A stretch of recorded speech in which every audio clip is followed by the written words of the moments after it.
Hey everybody, this is Jason Ostrowski, and welcome to another episode of the Everything Real Estate Podcast. Today's episode is a special one. We're talking the state of real estate with someone who has truly seen this business from every angle. My guest is Chris Kelly, President and CEO of HomeServices of America, one of the nation's largest and most respected real estate companies. Chris's impressive career spans both legal and leadership roles with some of the most recognized names in the industry. Over the years, Chris has helped to guide real estate brands like Reese Nichols, Dave Perry Miller, Williams True, Ebby Halliday, Berkshire Hathaway Home Services, and of course, HomeServices of America. In this conversation, we'll delve deep into Chris's thoughts on the current state of play within the real estate landscape, where Chris sees us headed in the near and distant futures, and what opportunities might be emerging for agents, brokerages, and consumers alike as the industry evolves and changes. You won't want to miss today's episode as we're breaking down the state of real estate with my very special guest, Chris Kelly.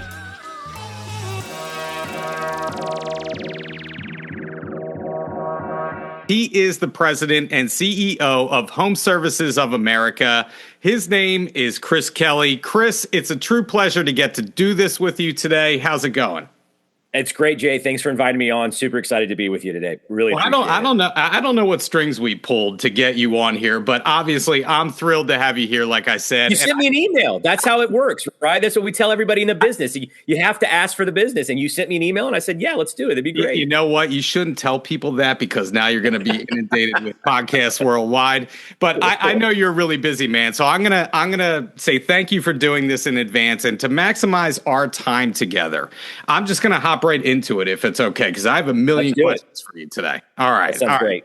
All right. So recently, Gino Blafari stepped down as president and CEO of HomeServices of America, and you picked up the mantle in April of this past year. So what's it like to take on the responsibility of being the new CEO of such a large company at such an important time in our industry? Yeah, it was, the good thing is I have been part of HomeServices since 2007. So having an opportunity to kind of essentially grow up in this company, and I've had different roles at operating company levels at HomeServices as well.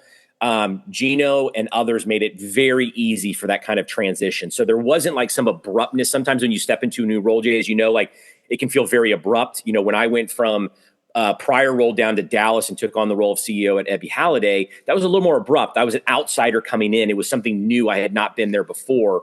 Having been at HomeServices, having the opportunity to work under Gino and work very closely with our leadership team, it was a fairly smooth transition. And yeah, there's a lot going on in the industry at the time, but we'd all been kind of working together as a team over this last several years to kind of work our way through it. So in all honesty, it was a fairly smooth transition that I'm really, really grateful for. From a leadership perspective, obviously everybody has their style. But in researching you and getting to know you a little bit through other podcasts that you've done, through articles, is that I was listening to a podcast recently that had Brene Brown on, who specializes in leadership. And you kind of just strike me as that Brene Brown type of leadership style where you're just very authentic and you just put it out there. And you seem like you're very easy to talk to. Obviously, we're just meeting each other for the first time. You seem like just a great, authentic human being.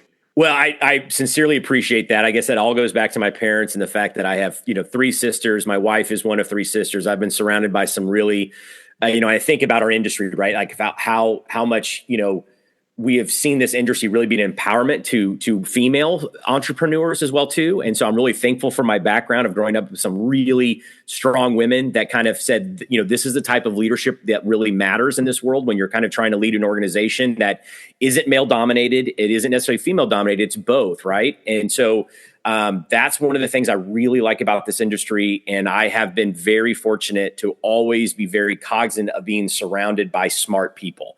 I'm just one of those believers that it is all about the team. You surround yourself with really smart, intelligent, passionate people, really, really good things happen. And that's really what we've always tried to do at any level I've been at Home Services. If I've got really smart people around me telling me, hey, this is what I think is going on, this is what I think we should do. If you listen to those folks, usually really good things, happen. And there's a great Steve Jobs quote, which is like, I don't hire smart people to tell them what to do. I hire smart people for them to tell me what to do. And I think if you really kind of follow that, I mean, you got to trust your own instincts and your own gut. But I think if you follow that principle and you empower the people around you to feel like they can be honest, to feel like they can say what's on their mind, hey, look, I think we might be heading down the wrong road here, you will make less mistakes. You will have better outcomes when you are surrounded with people that are really comfortable expressing their opinions and thoughts as well, too.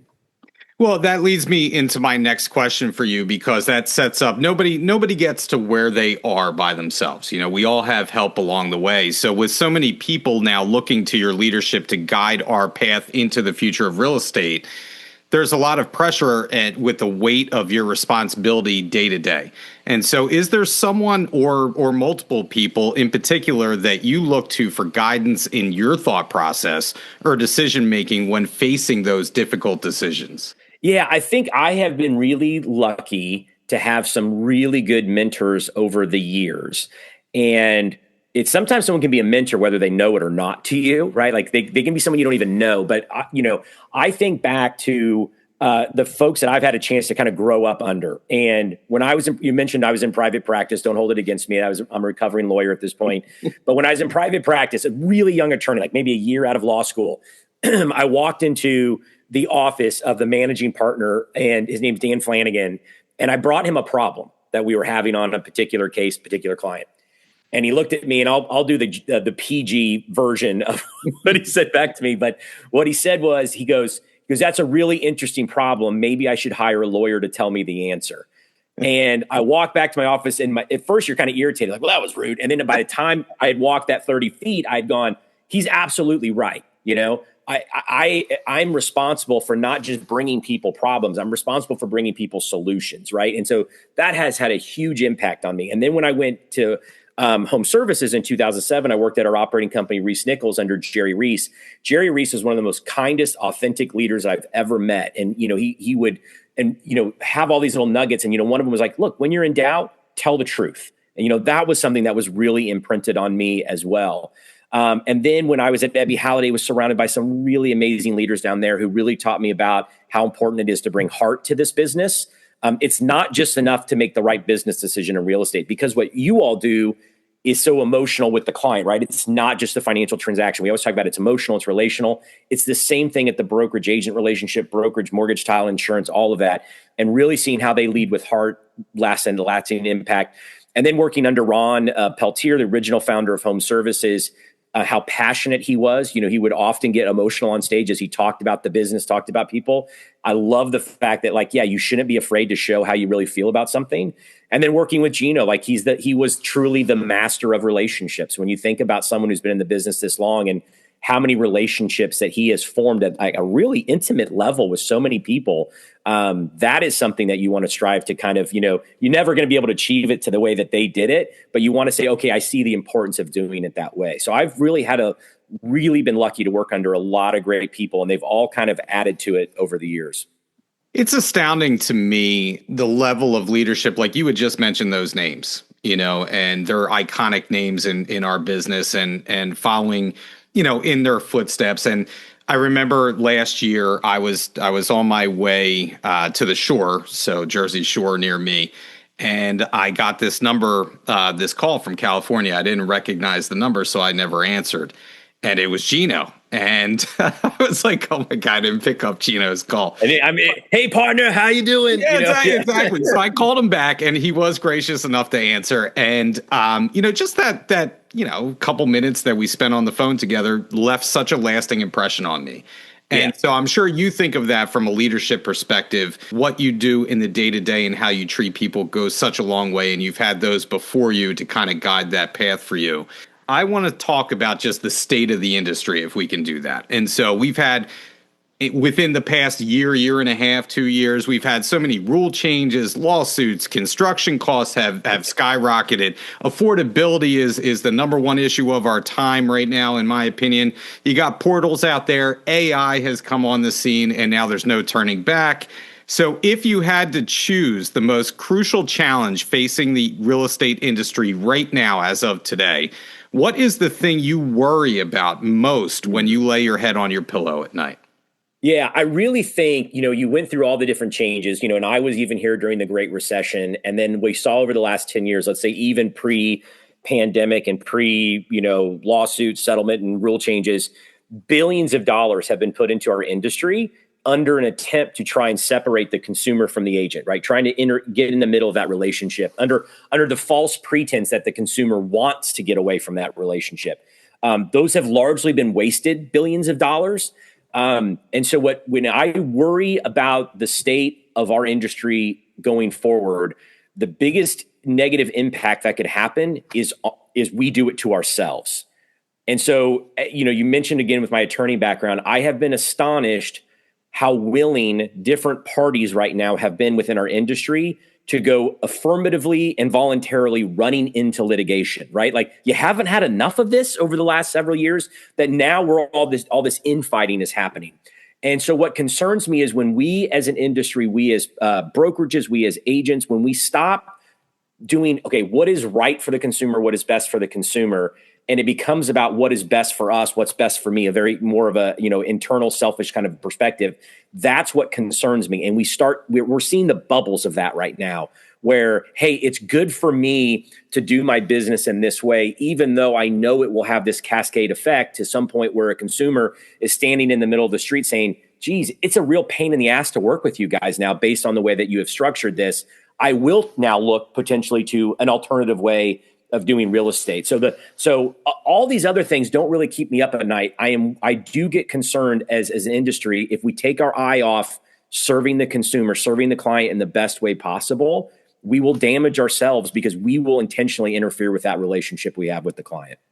Well, I remember listening to something recently that you were on. I think it was a podcast that you had said that, disruptors have a hard time breaking through right now, because you have that agent-client relationship, and clients want that relationship with an agent.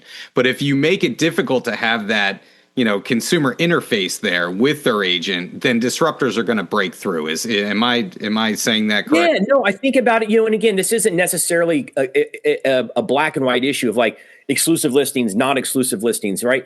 But if I'm a consumer and I'm like, okay, if I sign up with Jay as my agent, but Jay only has access to this many listings because everyone's now hoarding them, right?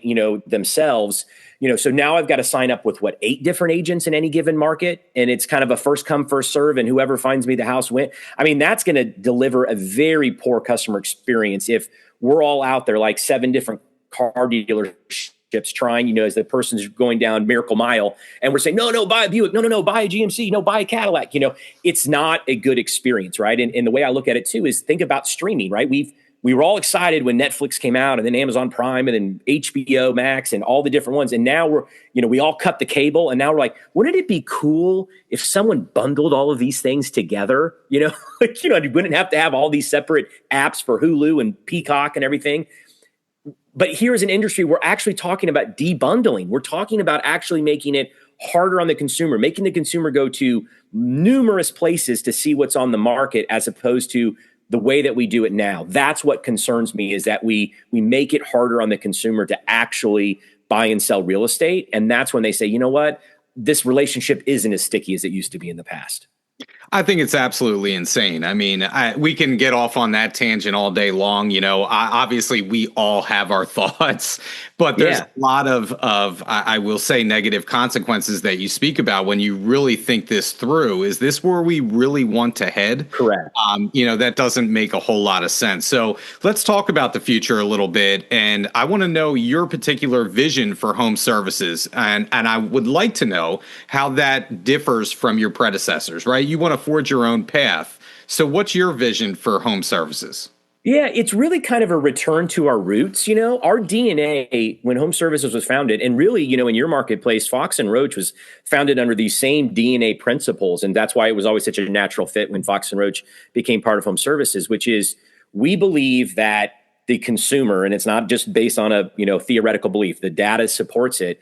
The consumer is always looking for, look, in this emotional, significant financial process that we go through buying, selling a house, how do we simplify it? How do we make it easier? How do we make the steps not quite feel so divergent from one another? So that full service business model to where as a consumer, I can get everything that I need in a singular place is, I think, a really powerful concept. And if you look at what other quote unquote disruptors are trying to do and what they're saying they're doing outwardly, they're all saying this as if it's something new and revolutionary. You'll hear the words like seamless. Oh, we're acquiring this company because we want to advance the seamless transaction. Rocket buying Redfin, Rocket buying Mr. Cooper.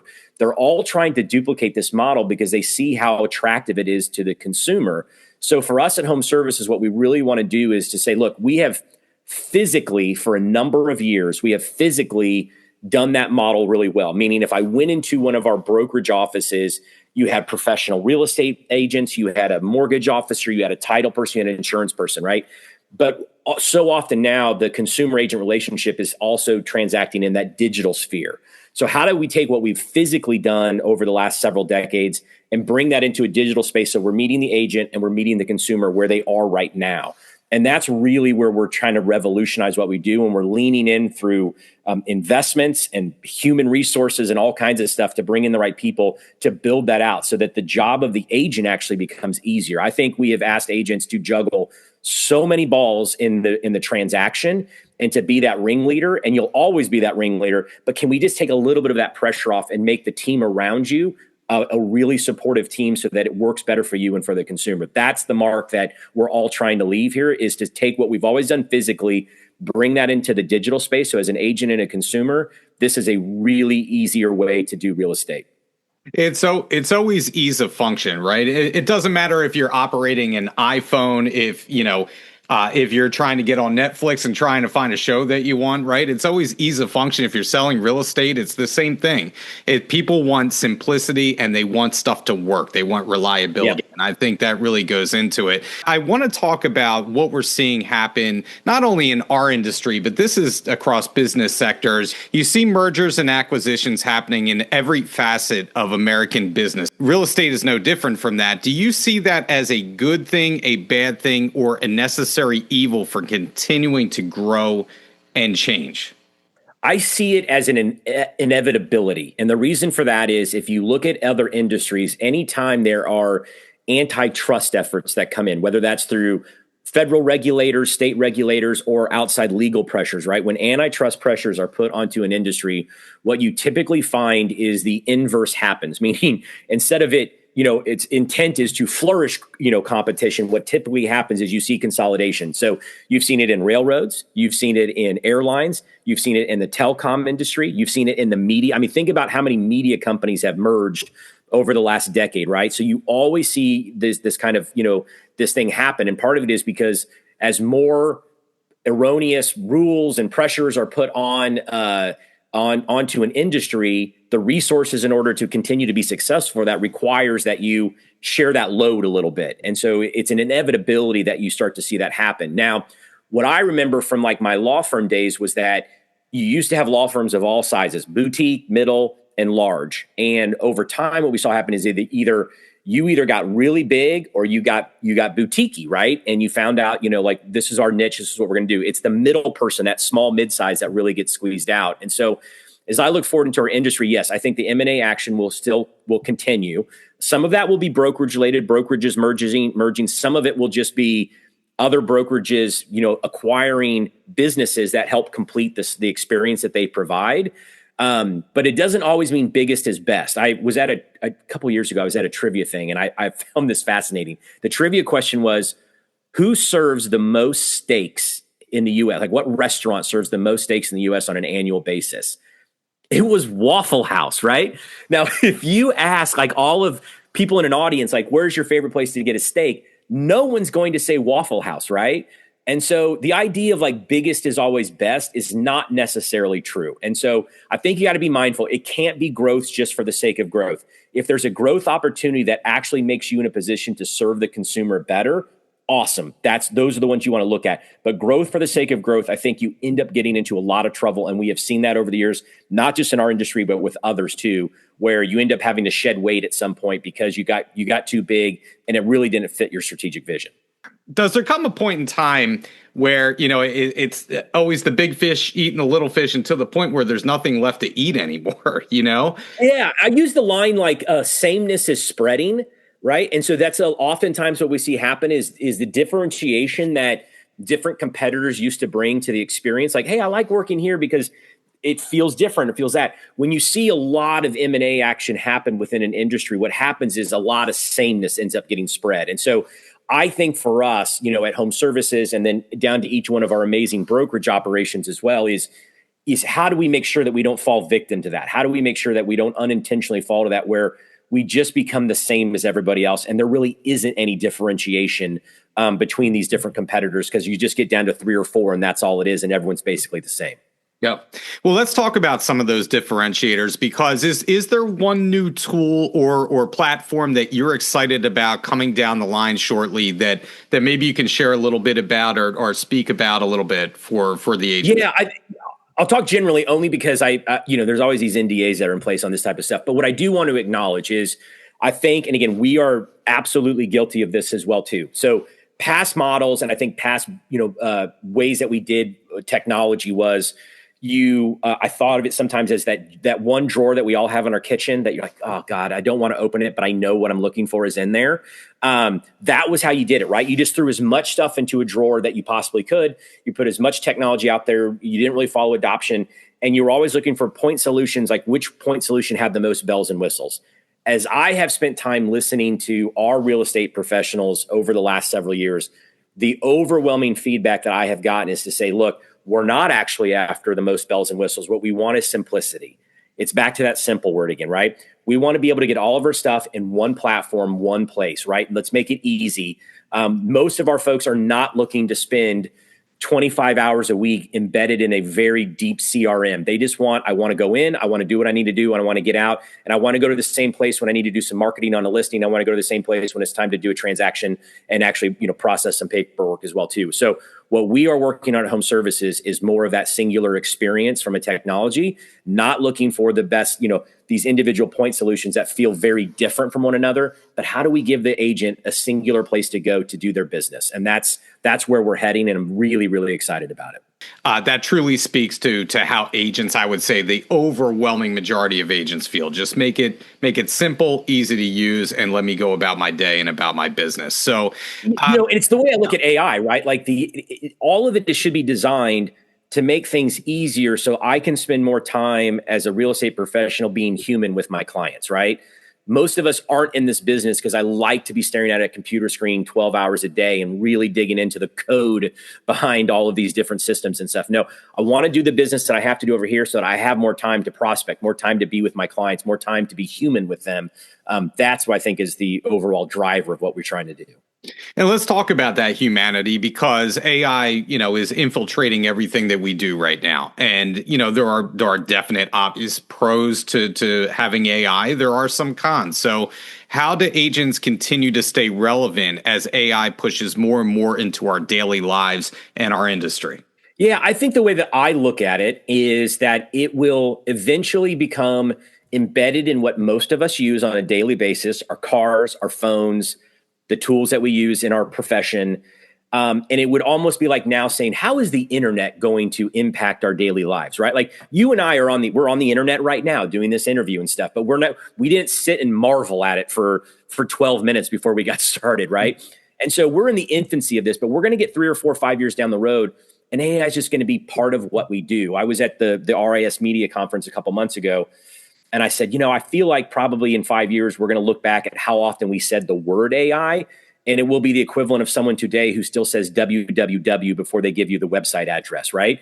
And so it's just going to be part of what we do. And when I look at the consumer use of the real estate professional over the last 40 years, what we've seen is that these disruptive forces that we thought would change it, right? So there was a point where we feared the internet because, geez, if a consumer can get listings online, what do they need me as the agent for? What we see now is that more people use a real estate professional today than pre-internet.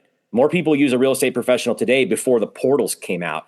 So when I look at AI, I don't think that's a disruptor as far as getting between us and the agent and the consumer. What it does is say, look, if I can take a 200-page inspection report and have my AI assistant go through it and give me the 10 things that are most important for me to, work with the listing agent on, that gives me an hour back of my life to go out and do something more human with my client. So I look at it as a net positive. Those that use it correctly will find it to be very beneficial. Just like if you were trying to be an agent today without the internet. Like, I know I've got a website, but I'm not using it. I'm going to print off all the MLS listings and drive them around to all my clients, right?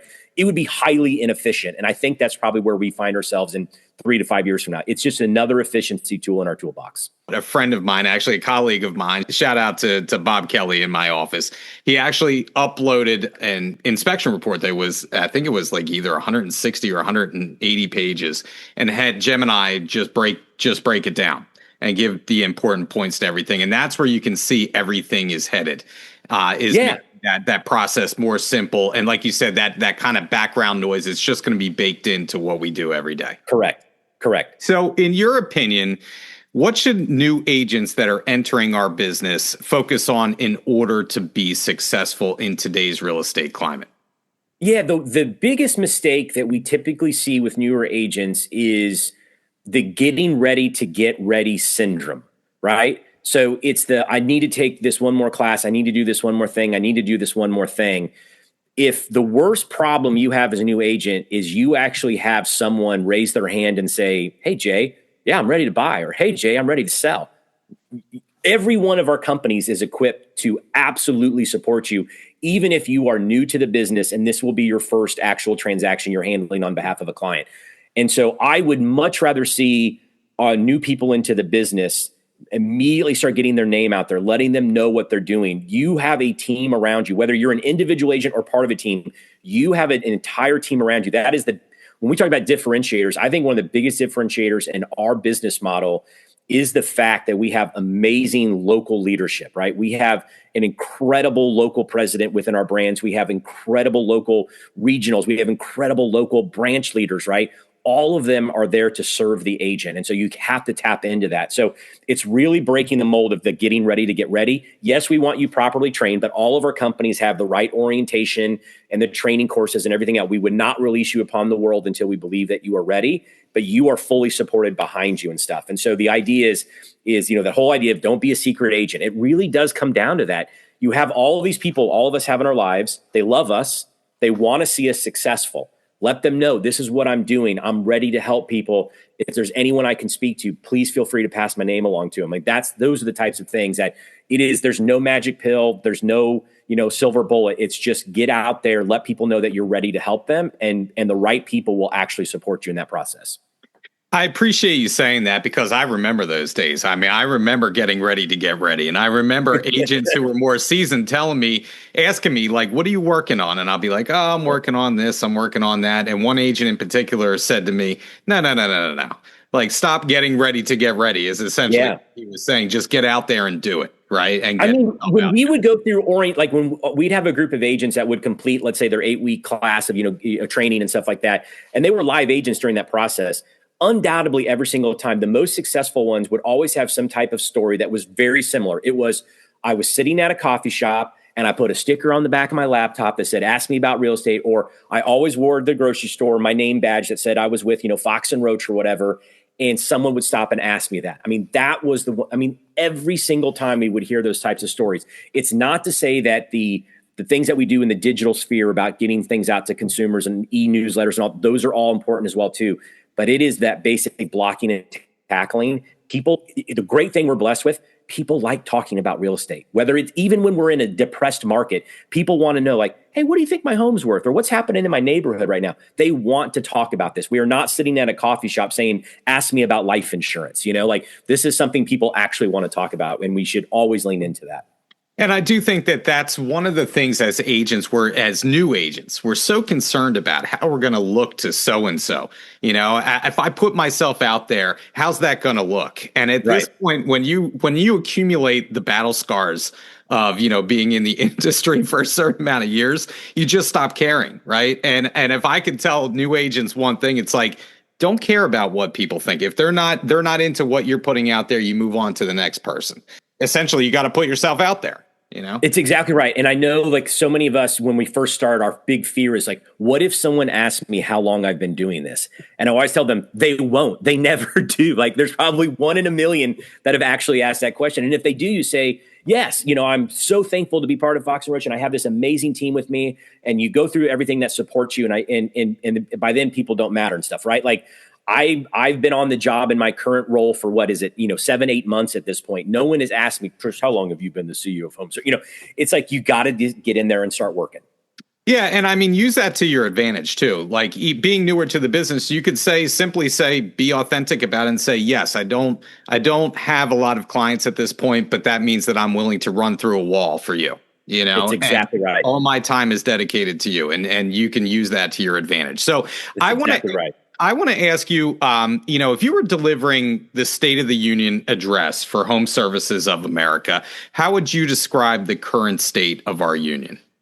Yeah, I'm really grateful. And we talked about this in May. We assembled all of our company leadership in May. And what we talked about is, look, everyone in this business, and it's one of the things I really respect about it, most of us who have that kind of entrepreneur background, business-minded background, we're not really ever looking over our shoulder. We're always looking ahead. What's the next thing to tackle? What's the next thing to tackle? But we took a moment to say, look, let's appreciate what we've gone through over the last 5 years, right? We went through a pandemic where in the beginning, at least, everyone was like, are we ever going to sell a house again? Then it took off like a rocket ship, but that had its own stresses, right? The number of disappointed buyers that we had to deal with, the number of sellers that we had to work with that began to have unreasonable expectations around what it meant to sell a home. Then as fast as it went up, the spigot was turned intentionally, right, to fight inflation. And we had to go through that. Then we had industry changing litigation, right? What does it mean when you have billions of dollars of verdicts out there? Then we went through the settlement. Then we went through rule changes. Take a moment to appreciate the resilience that all of us, and I mean at every level, from home services to our operating companies to our agents, everybody, the resilience that they showed deserves a moment of reflection just to say, look what you did. And now this is a chance to turn the page, because if you live in crisis mode too long, it creates burnout, right? And you start making poor health decisions. You start making decisions based on short-term gain versus long-term vision. So we intentionally turn the page. We are back now looking to the long-term vision of this company. We're back to saying, what is the model? What do we need to lean into that is going to sustain us for the next decade, to put us out in front for the next decade? And we've talked a little bit about what those things are. Some of our original DNA, some of the way that we're going to deploy technology, and really kind of lean into the way that agents and consumers interact today as well, too. So I am highly encouraged about where we are today because of what we went through over the last 5 years. We've come out very strong. Not everybody made it through. Take a moment to appreciate that, shake it off, and then let's get back to work. So is that going to be a sneak peek as part of your convention speech coming up in Nashville this year? I think it's probably a little bit of it, and Vincent Lacey will always be the star of that. And yes, but it really is. I mean, even from our independent franchisee owners and stuff, part of the network, like, the fact that everybody came through that, because, again, the Mark Twain quote, what is it? The rumors of my death have been greatly exaggerated. Like, there was a lot of prediction of death over the last 5 years from outsiders looking into our business. And so I'm very grateful for what we all did. And through that, the agent-consumer relationship remained the top priority. And that's why we came through it. And again, that's the part. You can't lose sight of that. We lose sight of that, that's when bad things will happen. It is truly amazing to think about the past 5 years and everything that we've been through. I mean, I know that I think, I go back to 2007, and I think you were kind of a similar time frame where you're getting into the industry and, it's bonkers. And then all of a sudden the Great Recession happens. Correct. And I'm out there as a new agent being like, hello, like somebody turned the lights off and left the room, And now we hit the pandemic, but I can't remember a time that has moved so fast with so many moving parts and so many problems, unique problems. I mean, when else did we have a pandemic that affected us the way that it did? Yeah. And moving into the lawsuits and all of that within the past 5 years. So to your point, we've been through a whole lot, and hopefully we can now start to look forward to a long-term vision. So so now that you've been in your role for a little while now, what is the best part of your job? It's really, and I'm not playing up to the host, but it is really opportunities like this. It's opportunities to speak with people throughout our network. Last week, I was out at BHHS California's event. A couple weeks before that, I was at one of our events for Harry Norman. The opportunity to be with our agents and talk to them about the vision of home services, get their feedback, hear what's going on in their world is without question my favorite part of the job. And it's been at every level. When I was starting out just as the general counsel attorney for Reese Nichols, my favorite part of that job was going to sales meetings every Tuesday and talking to agents and quickly learning that, I could not be the department of no. I had to be the department of how do we get this done for you, right? And so that constant interaction from day one of being out with agents, hearing how the world works, how the transactions are. I remember really stupidly thinking at one point, oh, I bet when I start there, for a couple months, I'll answer these questions that agents have about transactions, and then I'll just repeat myself for the rest of my life. And then quickly realized after a couple of weeks, like every one of these deals is dramatically different, right? Because humans are involved. And so the chance to be out with our team members is beyond my favorite part of this job. And any job I've had within home services, that's been my favorite part, and it remains my favorite part. So what is the biggest challenge as CEO of Home Services of America? Yeah, I think, I think it's in any role. And I know you experience this as well, too, with your clients, right? Which is, how do I be present for as many people as possible, but not to the point where I make myself ineffective, right? And so every Monday I send out an email and I to our company leaders, and I include a quote. And like the one that I sent, I'm going to send actually for this coming week is from Seneca. And it says, the person that is everywhere is nowhere. The constant say yes to everything, but you also want to make sure that you're spending most of your time being effective for the business, because that's what you are there to do. If I can, we're going to wind down here. You don't know this, but I end this usually on a topical note. Usually I ask an offbeat question, but today I'd like to just have our agents get to know you a little bit. So as a relatively new CEO, I'd like to end by asking you a couple rapid fire questions if I can, and talk about some of your favorite things in life, if that's okay. Okay, let's do it. That sounds great. So what's your favorite band? Fleetwood Mac, probably. It varies. It goes back and forth sometimes, but if I had to historically say one, I love Fleetwood Mac, and somehow I've been able to pass it on to my oldest daughter as well too. Even their age group in their early 20s like Fleetwood Mac. Yeah. Okay, so your favorite current streaming show that you watch? I just completed it, and I just watched Task on HBO. Amazing. I mean, it was the same writer of Mayor of Easttown, which was amazing too, but Task was fantastic. Love that show. So we just finished Task as well. And of course, Task is based out of Delco. Delco, baby. Very, very Philly centric. And when Mayor of Easttown was happening, Kate Winslet was wearing a North Penn t-shirt in one of the scenes, which is where I went to high school, which was super cool. So yes, awesome. huge fan of the show Task. All right. So favorite book for agents to read? So the books that I will say this, and I always say I'm always more drawn to non-real estate, industry books, podcasts, or whatever, because I think that there's a lot to learn from outside the industry. The book that I talk about most when I'm in front of agents, because I think there's lessons out of it, is Blink by Malcolm Gladwell. So much of what you do is psychology, therapy type work. There's a ton of stuff in Blink that you can bring to the world and way that we interact with our consumers. All right. Now, this one may take some thought. Okay. Your favorite historical figure?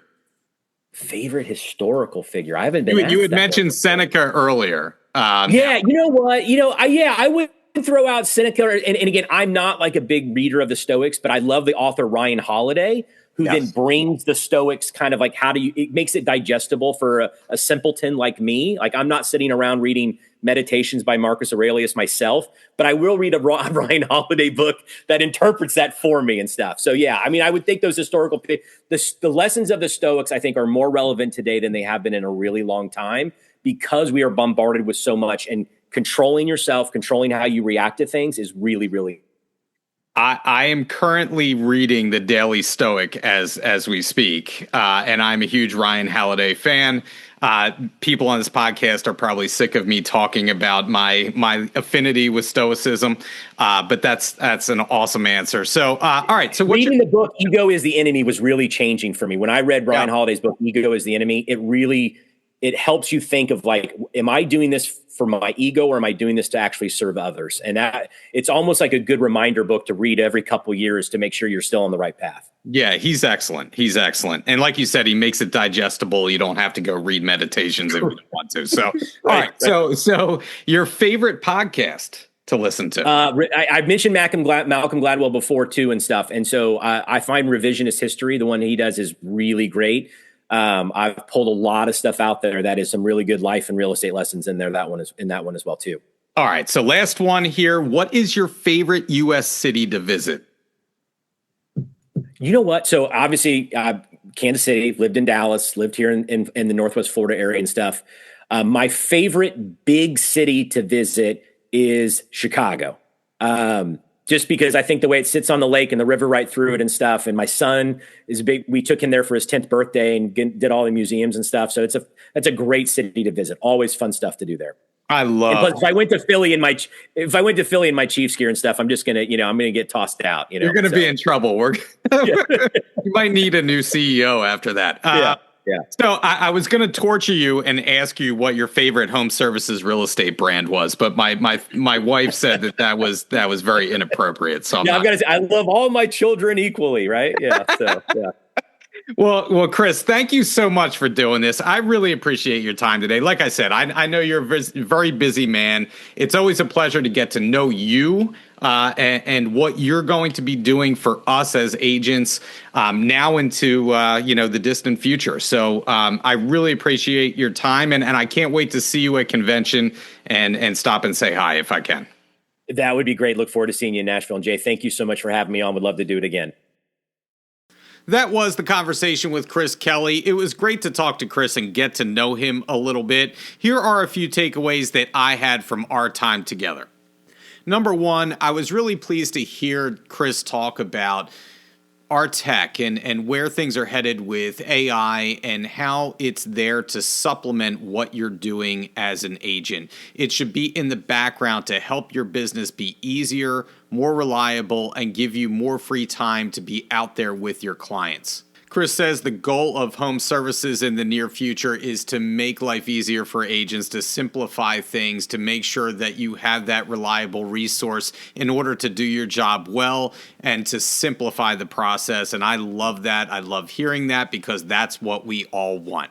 Number two, when I asked what keeps Chris up at night right now, he responded by saying it's how one brokerage may do what's best for them, but may not be best for the entire industry, especially with the sharing of information and data and how that will ultimately affect the entire industry and consumers and change the way that we do business. And makes a lot of sense from my perspective. Exclusive listings is a hot topic right now, and what we're seeing out there, the repercussions are great. And I think Chris speaks to that very well, and I really like what he had to say about that when it comes to sharing data, sharing information, how it's going to affect every brokerage that's out there, and we're racing towards more litigation, as Chris puts it. I agree wholeheartedly. Some of these decisions may have huge consequences industry-wide, and I think they need to be thought through a little bit better. Last but not least, just like any other company out there, it all starts at the top, and getting to know Chris a little bit through the course of this podcast and talking to him prior to recording this, you could just tell that we're in good hands. Chris is a very sharp, very smart guy, and also very personable. You can tell that Chris goes out of his way to make himself accessible, and I greatly appreciate that. It's not every day that you get to meet the CEO of such a major company, but I enjoyed my time with Chris, and like I said, I think we're in very good hands. That was the podcast this week. We will be back in another couple of weeks with a new topic, a new guest, and as always, if you want to hear something that we haven't covered yet, please reach out to me, jason.ostrowski@foxroach.com. And if you haven't liked or subscribed to the podcast or left us a review yet, please do so. It helps us to reach more people. Once again, this is Jason Ostrowski saying stay safe out there, stay selling, and we'll catch you on the next episode of the Everything Real Estate Podcast.